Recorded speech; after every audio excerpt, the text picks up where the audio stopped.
Hi guys, welcome back. If you watched the first video, we have been talking about the OptyFi tech stack, and actually we've been talking about the OptyFi tech stack. So we've divided up the tech stack into two kind of high level areas. One is the ability to run any strategy in DeFi, which I covered in the previous video. In this video, I'm going to cover how we identify the best strategy to run. Kind of covers the data, our risk framework, and then the meat of it is the optimization process. So I guess let's get started.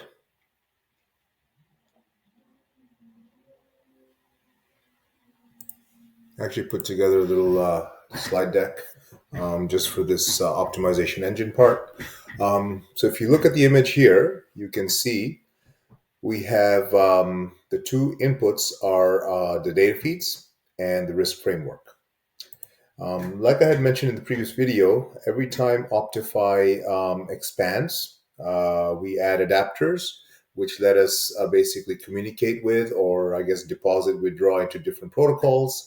So when you add one protocol adapter, you get dozens and dozens of pools now that can be invested into. At the same time, we need to build the data feeds. So right now, as we speak, we have data feeds established on Ethereum, Polygon, Avalanche, Phantom, Arbitrum. We're adding Binance Smart Chain and probably Optimism coming up soon as well. So far, we have 21 protocols integrated into the system, and that gives us coverage over 500 pools. Not all of them are super large, but there's like several dozens, many dozens that are in the $10 million TVL plus range. In terms of the data itself, we host it. Well, we don't host it. We use the Graph Protocol subgraph service. And then we also have our SQL backend where we have listeners. We essentially have nodes. We have Ethereum, Polygon, etc. nodes running, and we're actually listening to the certain transactions, especially for like the DEX pools, and we are saving them in our database. So we have a pretty, I would say, sophisticated, non insignificant backend for data. Just to kind of give you an idea, this is our internal. I had talked about our process for adding protocols in the previous video. So just to cover it again, we do protocol analysis, we do just some technical research, we define the MVP, which pools. We don't start with all the pools of a protocol, a group of them, and then getting the pool data. So this is step 3 is critical for us in order for us to provide perform the optimization. And just like browsing through, here's an idea of some of the adapters we've built on the different chains. So we have Curve, Aave, Compound, Convex, Lido. We have Harvest, Yearn, Cream, DYDX, but some of them we're not going to be deploying due to different reasons. And then subgraph similarly. This is the data sources, etc. So Polygon adapters, Polygon subgraphs, Avalanche adapters, Avalanche subgraphs. So also, it's actually publicly available. If you take a look at our dashboard on the subgraph, you can see our the different subgraphs we've deployed. As you can see for Polygon, Kovan, Pangolin, Alpha Homora, Trader Joe, etc., etc., etc.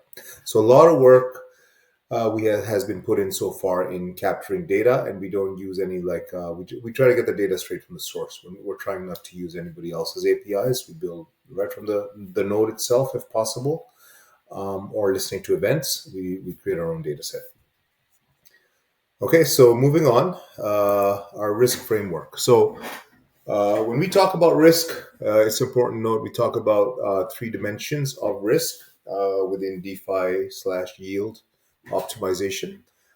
We have smart contract risk, we have asset risk, and we have strategy risk. Oh, just to kind of give you an idea, we actually perform a kind of a deep analysis of the risks that are involved in our vaults. So we kind of identify sort of comprehensively what are the risks, and for each type of vault, and what we plan to do for each one of those risks. So we have a document.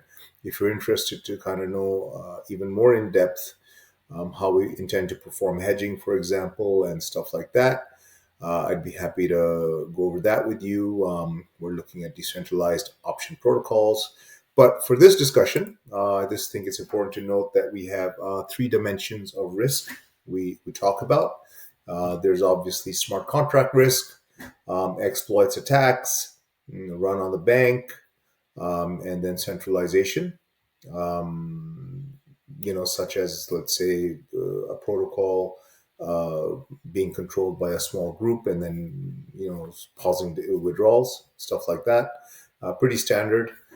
Then we have asset risk, which is a separate category. So within asset risk, we have stable coins and we have everything else. Stable coins, obviously, the biggest risk is a DPEG.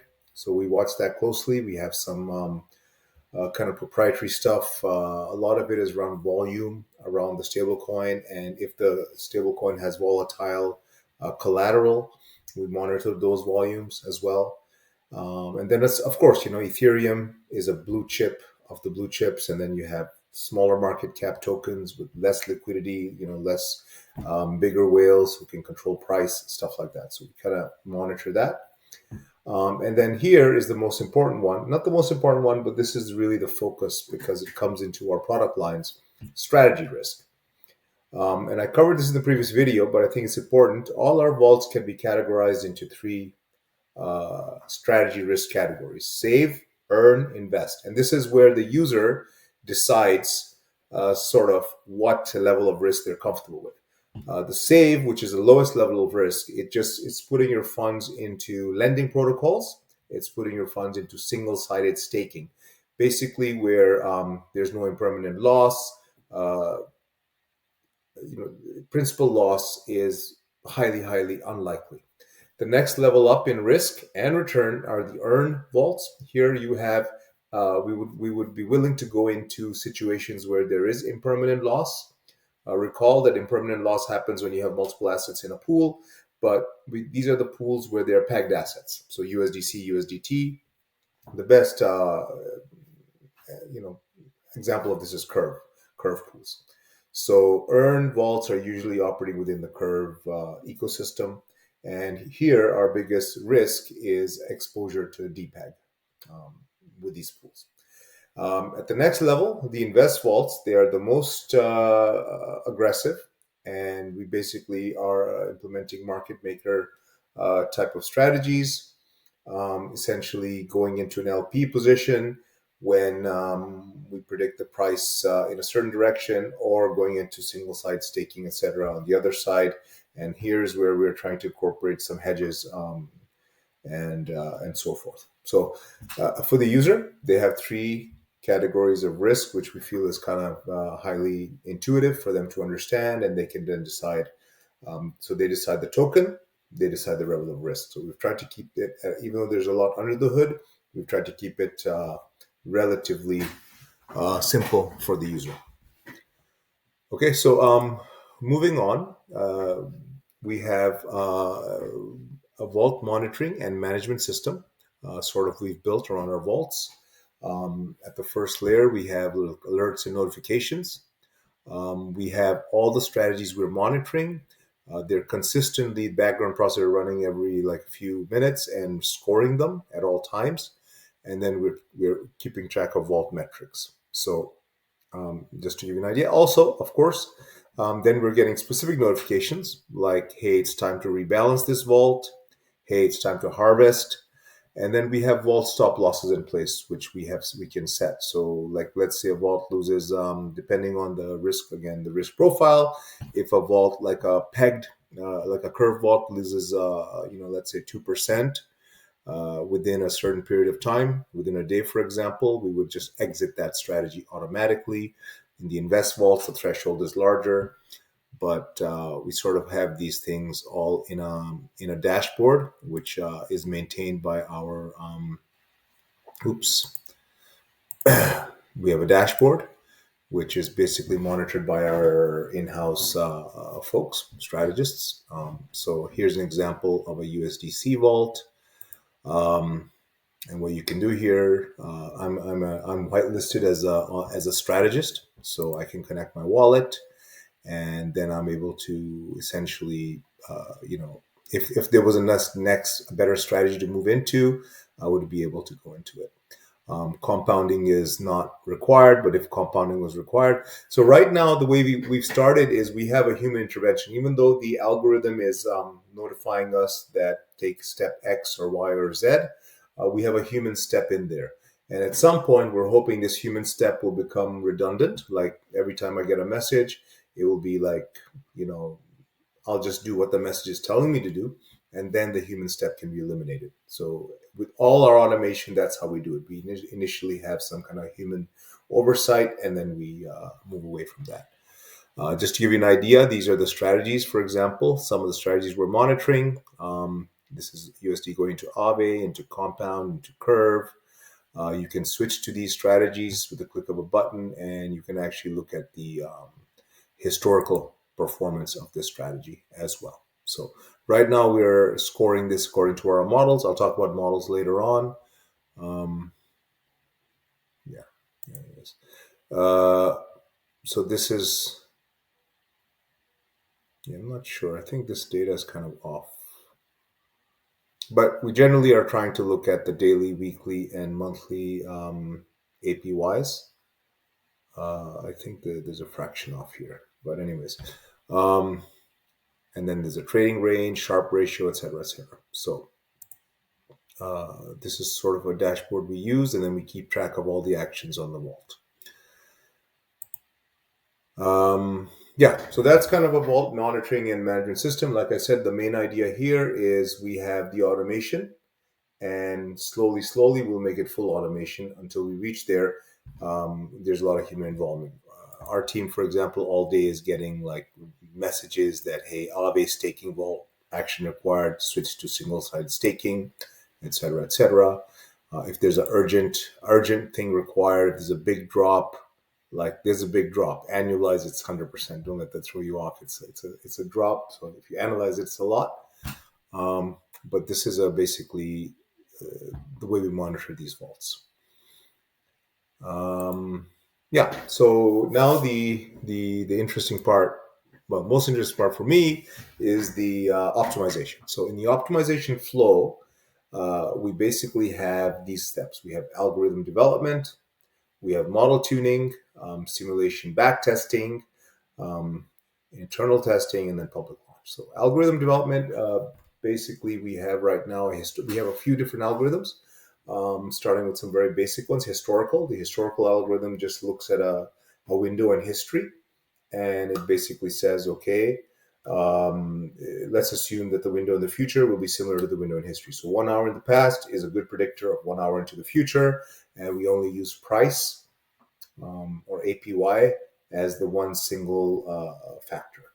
Okay, and that works fairly well for our save. If you recall the save and invest vaults, if you recall save and earn vaults, which are less volatile. A historical model works fairly well for these.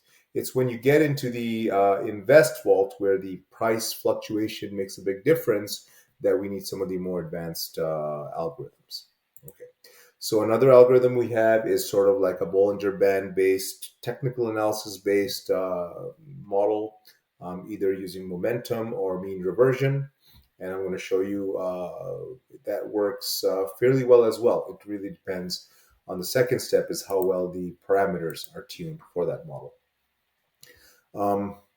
In terms of the model tuning, we actually have a workbench, internal workbench, in which we are able to download data and run individual backtests. So this one is, for example, using the ILV token, and let's say we're testing it from, let's say, I don't know, July 1st to date, and this is the size of the vault, this is the momentum algorithm, and this is basically moving average and sort of like volatility bands.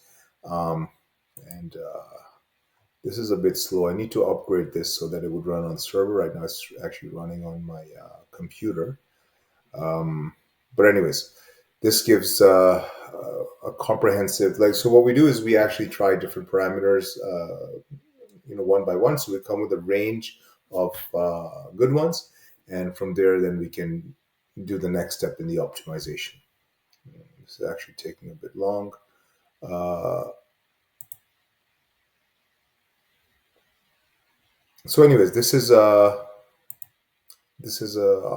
optimization. So, if you look at, we have these different vaults.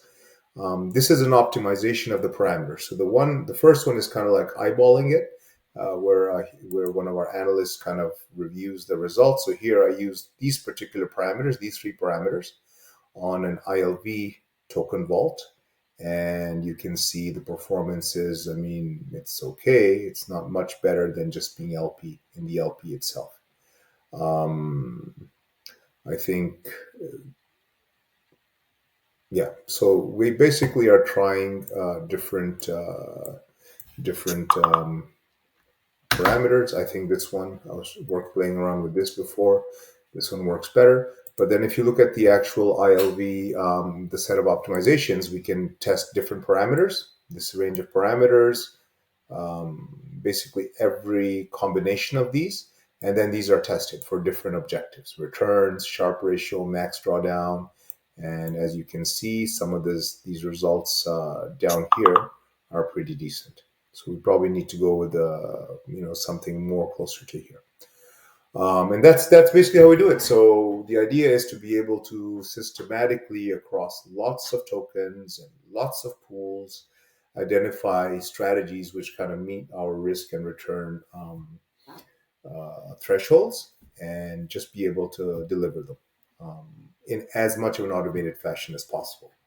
It's probably something that I guess private quant type funds are doing, firms are doing, but there's not a lot in DeFi that's doing this. So we think we are kind of blazing that path because we're combining sort of the on-chain with some of the off-chain stuff.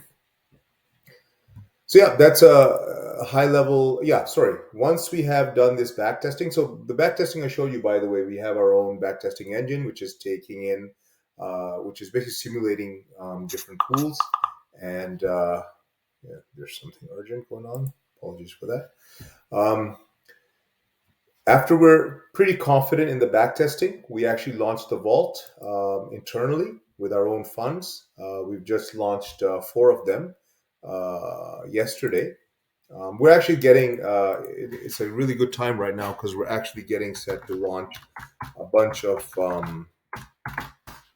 vaults internally and start testing them on chain. This is our staging UI. It's not available to the public, but we just launched Ape, Link, Mana, Sushi, as well as Ape, Link, Mana, Sushi, and we're going to be. I haven't actually deployed any funds into them. I'll be doing that today, and then we're just going to start practicing. And once we get comfortable with the internal testing, there's a launch to public. And that's kind of our process. So from the beginning, like, we've been more focused on the process as opposed to one specific algorithm, because we know that algorithms come and go, signals basically come and go, and there's a signal, it gets traded, and especially because we're on chain, so there's opportunities for copy trading.